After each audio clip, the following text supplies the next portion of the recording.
ఇస్తుంది. అలాగే ప్రధానంగా ఈ ముహూర్తాన్ని మరొక విధంగా చూస్తాం. దీన్నే లగ్నము అని పిలుస్తాం.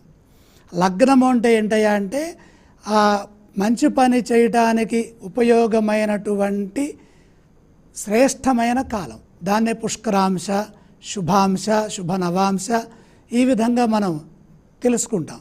దీనికి లగ్నం ఎలా ఉండాలంటే శుభేక్షితయుతా శస్తాః ఉద్వాహేఖిల రాశయః శుభ షడ్వర్గగే లగ్నే మహాదోష వివర్జితే. ముందు మాట ఏం చెప్పారు? శుభేక్షితయుతా శస్తాః, శుభేక్షితయుతా శస్తాః. శుభగ్రహముల చేత చూడబడినటువంటి లగ్నం ఏదైతే ఉంటుందో అది ప్రశస్తమైనది, శస్తమైనది, శ్రేష్టమైనది, ఉపయుక్తమైనది. అలాగే శుభగ్రహములతో కూడిన లగ్నం, లగ్నంలో శుభగ్రహాలు ఉంటే అది కూడా బలవంతమైనది. అలాగే గ్రహాలకి షడ్వర్గ బలములు ఉన్నాయి. కాల, దిక్కు, స్థాన, చేష్ట, దృగ్, నైసర్గికమని 6 విధాలుగా మనకి కాలబలం ఉంటుంది. అంటే షడ్వర్గ బలములు 6 విధాలుగా ఉంటుంది. ఈ 6 విధాలైనటువంటి మళ్ళీ కాలబలం వేరే ఉంది. 6 అంటే మనం తీసుకునేటటువంటి యొక్క సమయానికి ఉన్న గ్రహాల యొక్క అనుకూలత శుభ షడ్వర్గములై ఉండాలి.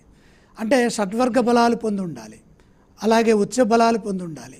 అలాగే హోరా బలాలు మొదలైన దిగ్బలము, స్థాన బలము, కాలబలము, అయన బలము, చేష్టా బలము ఇవన్నీ కాలబలంలో ఉంటాయి. అలాగే దృష్టి బలము, అలాగే నైసర్గిక బలము వీటితో ఉన్నటువంటిదై ఉండాలి.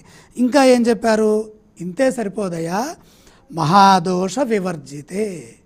మహాదోషములని ఏవైతే శాస్త్రాలు చెబుతున్నాయో, ఉత్పాతములు ఏవైతే ఉన్నాయో, ఆ దుష్ట గ్రహ సంబంధమైన నక్షత్ర దోషములు ఏవైతే ఉన్నాయో అవన్నీ లేకుండా మహాదోషములని ఏకవింశతి ఏవైతే చెప్పుకొచ్చారో అవన్నీ వివర్జితే, వర్జితములై ఉండాలి.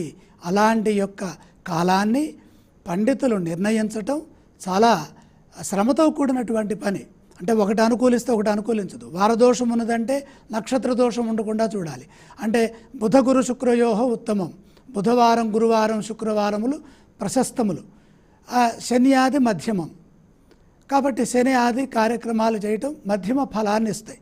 తర్వాత మంగళం వర్జయేదు, సోమవారం అనేది కొన్నిటికి ఉపనయనానికి, గృహప్రవేశానికి పనికొస్తుంది. వివాహ విషయంలో కొన్ని రాష్ట్రాల్లో ఆ సాంప్రదాయం ఉంటుంది, కొన్ని రాష్ట్రాల్లో లేదు. బుధగురు శుక్రవారాలు ప్రశస్తంగా ఉంటాయి. ఇలా నక్షత్ర ఇలా వారబలము, అలాగే శుభ నక్షత్రాలు, అలాగే కొన్ని లగ్నములు, ఆ లగ్నం పైన ఉన్నటువంటి గ్రహ వీక్షణాలు, వీటన్నిటి యొక్క సమాహారం ఈ చెడు లేకుండా తీసుకునేటటువంటి మంచి కాలాన్ని మనము ముహూర్తము అని వ్యవహరిస్తాం.